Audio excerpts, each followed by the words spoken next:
ఈ వీడియో చూసే ప్రజలకి, ప్రజా నాయకులకి బహుజన సమాజ్ పార్టీ తరఫున ప్రత్యేక చర్యలు తెలియజేసుకుంటున్నాం. మన త్రిపురారు గారు మీటింగ్లో మహానుభావుడు మాట్లాడారు. కూటమి ప్రభుత్వంలో స్పీకర్ అయిన దళితుల ఓట్లు వద్దన్నాడు. బాగానే ఉంది. మా దళితులకి స్వతంత్రం వచ్చినప్పటి నుంచి కూడా ఈ రోజుల వరకు కూడా మీకు సపోర్ట్ చేస్తూ మీకు మిమ్మల్ని ముందుకు తీసుకురావడం దళితులకి నిజంగా సిగ్గుసేటే. సార్ ఆ మాట అనడం వలన మా దళితులు ఖచ్చితంగా ఈరోజు 2029లో వేలుకొని బహుజన సమాజ్ పార్టీ వరకు చూస్తారని భావిస్తూ ఈ విలేకరుల సమావేశం ఇక్కడ పెట్టడం జరిగింది. ముఖ్యంగా ఏపీలో అయితేనేమి, తెలంగాణలో అయితేనేమి, ఇండియా లెవెల్లో దళితుల సమాజ వర్గం కూడా ఎక్కువ ఉందని కూడా త్రిపురారు గారికి బహుజన సమాజ్ పార్టీ తరఫున తెలియజేస్తున్నాం. ఇంకో ముఖ్య విషయం ఏంటంటే, త్రిపురారు గారు బహుజన సమాజ్ పార్టీ తరఫున నీకు ఒక డిమాండ్ చేస్తున్నాం. బ్యాలెట్ పేపర్లతో నువ్వు ఎన్నికలకు సిద్ధమా? ఈ కూటమి ప్రభుత్వంతో చంద్రబాబు నాయుడు అయితేనేమి రాజీనామా చేయించి నువ్వు ఎన్నికలకు సిద్ధమైతే దళితులం అనేది మేము కూడా నీకు నిజ రూపం చూపిస్తామని కూడా బహుజన సమాజ్ పార్టీ తరఫున డిమాండ్ చేస్తున్నాం. ఇంకా త్రిపురారు గారు మాకు దళితుల ఓట్లు వద్దన్నప్పుడు మొత్తం స్టేట్ వైడ్లో ఉండే దళితులందరూ మళ్ళీ నిద్రపోతున్నారో లేకుంటే అనుకుంటున్నారో మాకైతే బహుజన సమాజ్ పార్టీకి అర్థం కావడం లేదు. త్రిపురారు గారు ప్రెస్ మీట్లోకి వచ్చి ఈ విధంగా మాట్లాడుతుంటే అనంతపురం జిల్లాలో మన ఏపీ తెలంగాణలో ప్రభుత్వంలో ఉండే మాల సహోదరులు అయితేనేమి, మాదిగ సహోదరులు అయితేనేమి, పెద్ద నాయకులు పెద్ద నాయకులు అని చెప్పుకునే మహానుభావులు ఆయన గురించి ఏమాత్రం మాట్లాడడం లేదు. అంటే మీరు కానీ మాల కావచ్చు, మాది కావచ్చు అనే పెద్ద నాయకులు మీరు కానీ ఏమైనా త్రిపురారికి లోబడి ఉన్నారని బహుజన సమాజ్ పార్టీ మిమ్మల్ని ఒక హెచ్చరిస్తుంది.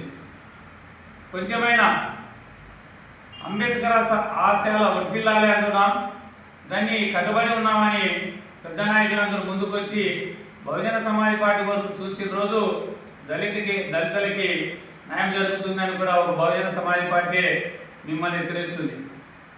ఇంకా మందకృష్ణ గారు మహానుభావుడు ఇంతకుముందు ఎన్నో విధంగా మేము కలిసి ఉన్నాము అంటున్నారు, ఈరోజు కలుస్తామంటున్నారు. మళ్ళీ మందకృష్ణ సార్, నువ్వు పద్మశ్రీ అవార్డుకు రాజీనామా చేసి మాతో కలిసిరా, బహుజన సమాజ్ పార్టీ వైపు నువ్వు ఎందుకు ముందుకు అడుగు వేయకుండా ఉన్నావని కూడా బహుజన సమాజ్ పార్టీ తరఫున మేము మందకృష్ణ సార్కి కూడా ఖండిస్తున్నాం. అంటే ప్రయోజనాలు చూస్తే డాక్టర్ అంబేద్కర్ సార్ ఇచ్చే ప్రయోజనాలను అనుభవిస్తూ నువ్వు ఈరోజు ఎక్కడున్నావు, ఇంతకుముందు ఈరోజు ఏ స్థాయిలో ఉన్నావు కూడా ఒక డాక్టర్ అంబేద్కర్ సార్ దయవలని కూడా నీకు హెచ్చరిస్తున్నాం.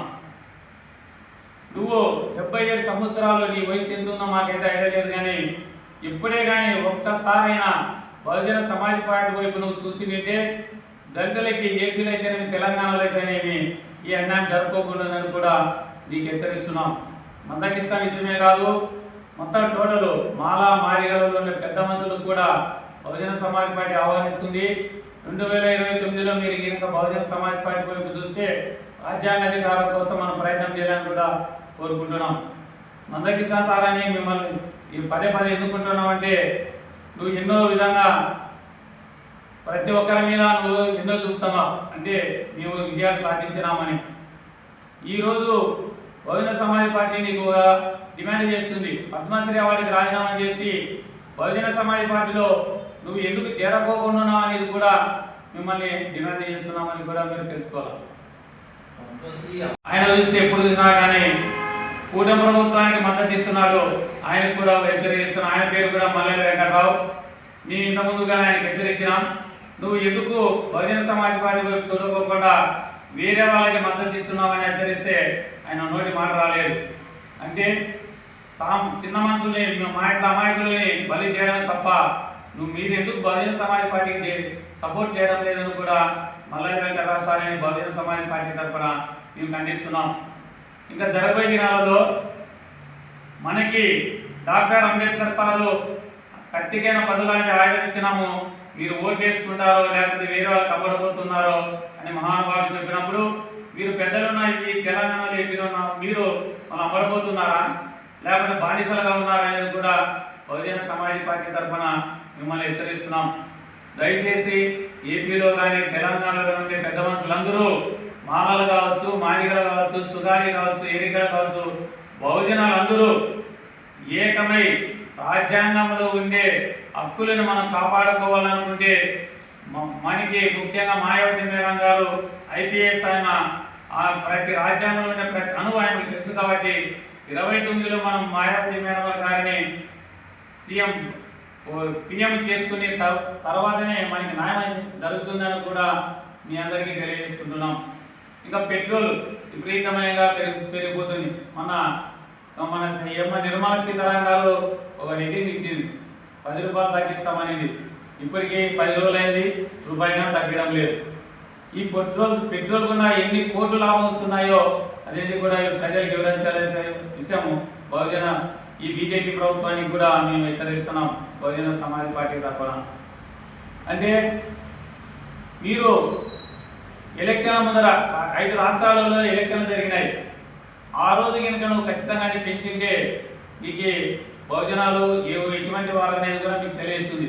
అంటే మీరు ఈరోజు 3 స్టేట్లలో మీరే మంత్రులు కాబట్టి, సీఎంలు కాబట్టి పెట్రోల్ మీరు విచిత్రంగా పెంచి సామాన్య మనిషి మీద భారం పడేటట్లుగా చేస్తున్నారు. ముఖ్యంగా మీ పార్టీ తరఫున కాదు, ప్రతి ఒక్క సమస్యకి ఏముందా కానీ ముందుకు వచ్చి ఇప్పటి వరకు ఆల్ కులాలలో ఏం అన్యాయం జరిగినా కూడా బహుజన సమాజ్ పార్టీ ముందుస్తుందో కూడా మీ అందరికీ తెలియజేసుకుంటున్నాం. జై భీమ్, జై బహుజన సమాజ్ పార్టీ.